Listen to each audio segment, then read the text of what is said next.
Dad's like, nah, there's no Germans in.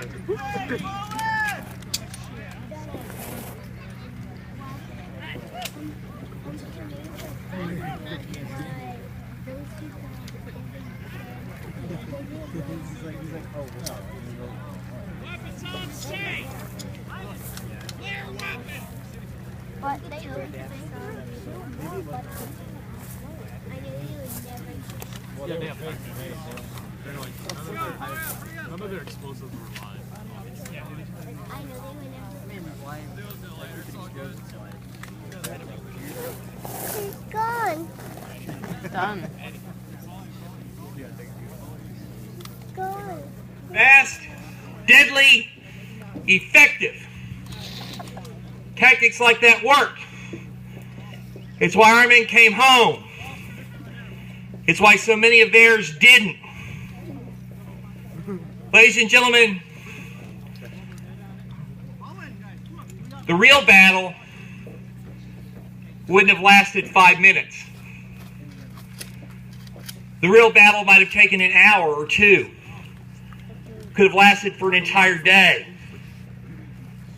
At the end of that real battle, not everybody would get up. Not everybody would walk away.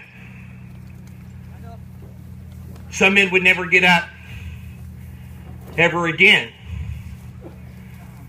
Others would go to the rear, to the aid stations and hospitals with broken bodies, maimed, crippled for the rest of their lives, disfigured, or changed forever, because whether you were hit or not, if you didn't go through something like that, do what you had to do, see what you saw, hear what you heard, and never be the same again.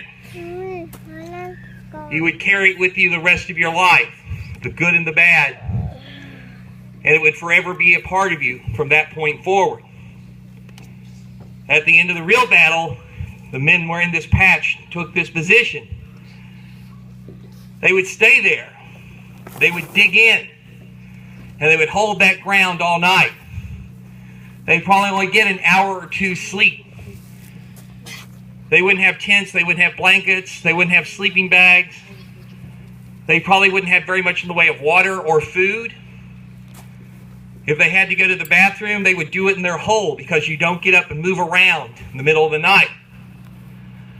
And it wouldn't matter if it was blazing hot or freezing cold, if it was raining or snowing. Those holes were half full of water or ankle deep in mud. That's where you stay until tomorrow morning. And then tomorrow morning, you would get up and you would go forward and you would do it again. Day after day, mile after mile, hill after hill, town after town, river after river, because the only way you went home in World War II was to be wounded so badly they couldn't patch you up and put you back in the front line. 36th Division mobilized in November of 1940. It does not come home until 1946.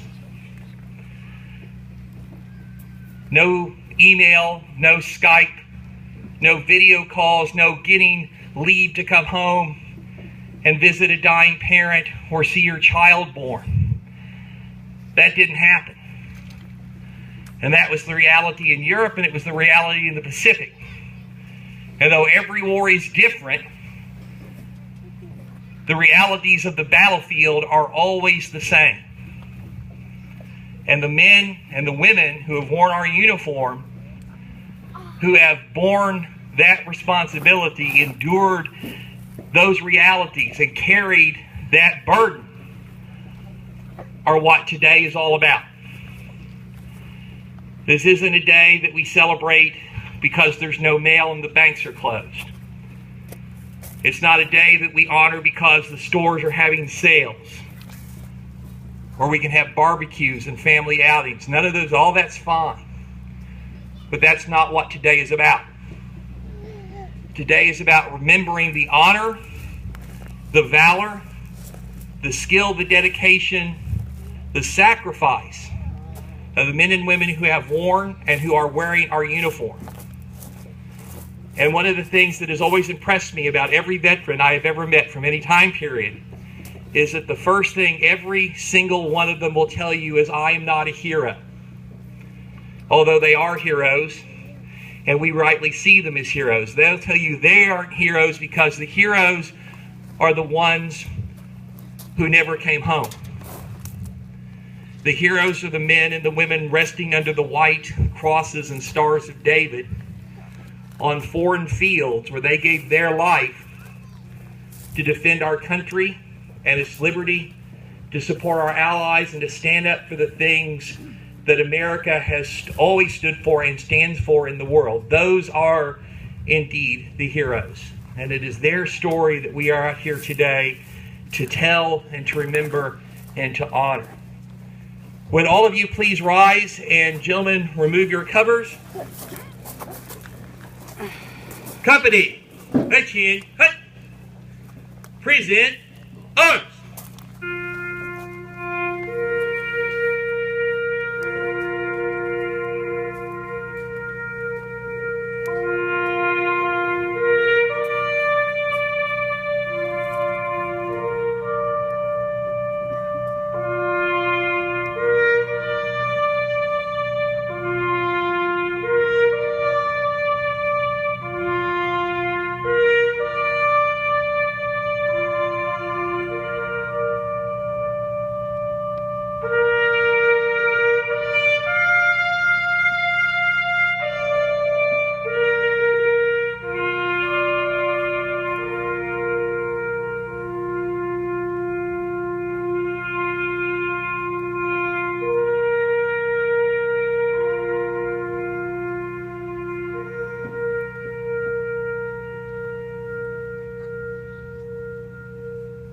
Order, arms.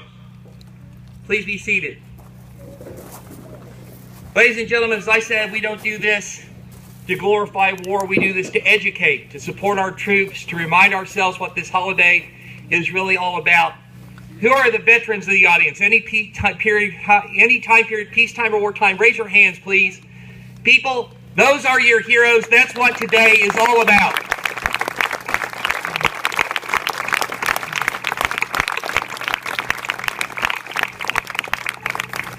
The Texas Military Forces Museum, the Texas Military Department is very proud to be able to put on this program, to run this 26,000 square foot exhibit up the hill that tells the story of our state's military forces from the first militia muster in 1823 all the way to the response to Hurricane Harvey just a few weeks ago. Museum and this program are free. And that's not because they are inexpensive things to do. It takes a lot of money to run a museum.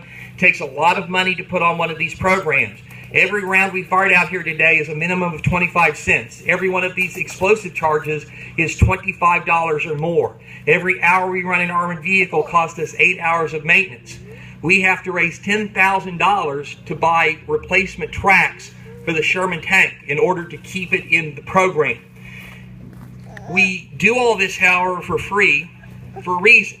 Because we don't think that any American should have to spend 1 cent to find out what our troops have done for us and what our troops are doing for us. Your admission fee has been paid already by their service and sacrifice, the service and sacrifice of their families, and sometimes the blood shed on foreign fields. The only way that we can do this for free is the dedication, the skill, the talent, the hard work, and the perseverance of our volunteers. All of these men you see behind me, the people behind the scenes and in these vehicles, they're all volunteers. Some of them are driving their own vehicles. Most of them are carrying their own weapons. All of them are wearing their own uniform and equipment. All of it paid for out of their own pocket. They come here and they go elsewhere around the country to train and drill so that they know how to act and react like World War II soldiers would have done. How about giving these veterans a round of applause?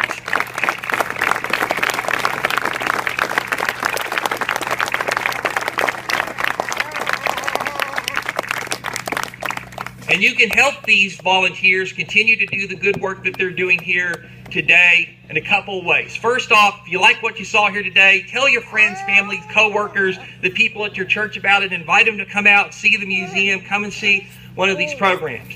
In addition, you can help us out by helping to fund the program. So we have a donation box over there. We have a souvenir stand. There's a gift shop and donation boxes up at the museum.